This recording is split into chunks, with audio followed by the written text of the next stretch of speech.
from school to Ipswich to Bournemouth to now being at Villa and playing for England, ticked off many things I would have liked to tick off in my footballing career. There's still a few more to go, but yeah, my love for the game has never changed. I think that's something that you have to try and keep as a player because it is so tough when you're in it every day and there's, like I said, so many highs and lows.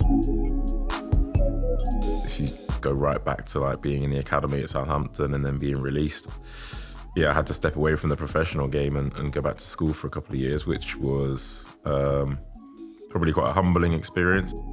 It was tough. I never thought that I would get back into a professional footballer. You just have to have an element of luck and be in the right place at the right time and be prepared to take the opportunity when it comes along. My journey has taken me through many different paths, and naturally, as every player has, there's been a lot of setbacks. Things can change so quickly, as I found out at Bournemouth, and I got what was such a cruel injury at a cruel time. If something like a near career-ending injury does happen, what else do you have in your life?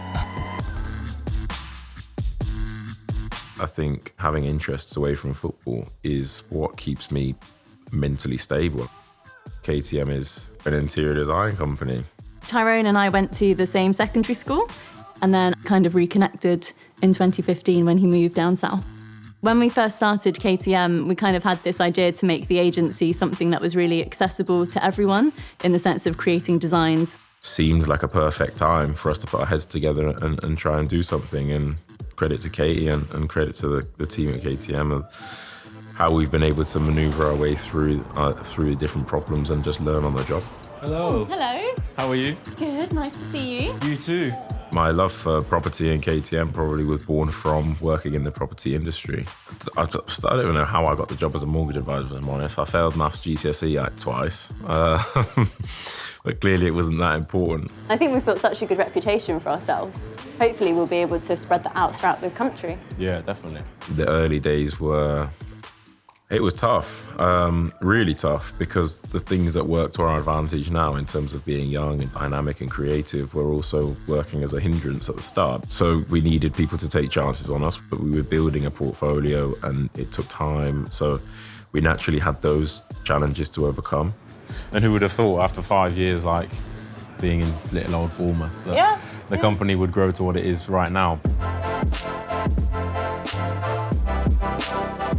Sometimes you don't see opportunities coming, but sometimes out of awful situations, opportunities can be born. This is one of our newest projects. So this is Flamingo, which is a cafe bar bistro. It's very bright, it's very colourful, it's very vibrant. It really helped him to have something else other than football to think about. And he'd turn up to all of our meetings on crutches and, he'd have this huge cast around his leg. But yeah, I think it was nice for him to have something positive to think about. In terms of the will and the determination, I think just going through life, I think my childhood wasn't necessarily easy or things weren't given to me on a plate. So I think you kind of have that instilled in you to find a way. And if one path is blocked, you just try and find another route round. It was about a year ago, Tyrone suggested that we move into property development. Having been running the company for 5 years now, it just seemed like the perfect time. I've no previous experience in it, so it's going to be interesting. It's an old brewery down in Bournemouth, and the plan is to convert it into 3 apartments, so it's going to be a really interesting time.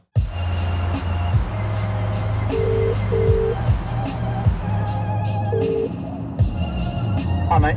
Hello buddy, how are you? Yeah, I'm good, thank you. Stuart is a guy who I came across his developments, the Javelin block, when I moved to Aston Villa and I was looking for places to live. Just on my way over, mainly just to pick your brains about the brewery development that we got going on. No problem, mate. All right, mate, good man, speak soon. When you start off on this, it's you're not really sure what's going to come, but just be open and trust the people that are working with you, because that's one of the key elements, really. You have an idea, and if you want to do something, you just have to do it and learn on the job and learn as you go along. I think taking risks, skills that I've probably taken from football and tried to implement in my business. It's such an important building in that local community, in that small community, that I think when people see that you're doing something quite sympathetic with it, they see something that adds to the community rather than takes away. I think that was also a big part in us actually being able to get the building. You've got to learn to make changes, and sometimes you won't like it and you think that's going to cost and this, that and the other, but if your eye's right and you believe in what you're doing, then don't be afraid of making a change.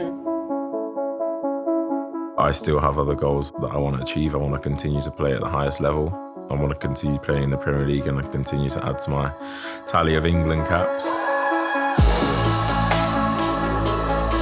That drive just comes from within. I have a lot of, I guess, self-pride as well. So whether it's something in football or out of football, I have a certain level of standard that anything that my name is attached to, I'd like to maintain. But I think there are opportunities everywhere we look in the world. There's just sometimes they're masked as challenges or setbacks. Just going to say a few words. I'd just like to thank you all for coming. Obviously, we've enjoyed such great success over the past few years, and you guys are all integral and pivotal to that success. So thank you for all the work that you're doing with us. Here's to the future. The things that I've learned in sport have definitely formed me as a businessman. We've got to this stage in 5 years, and if we could replicate everything we've learned and the growth that we've experienced in the last 5 years and do that again, I think that would be success.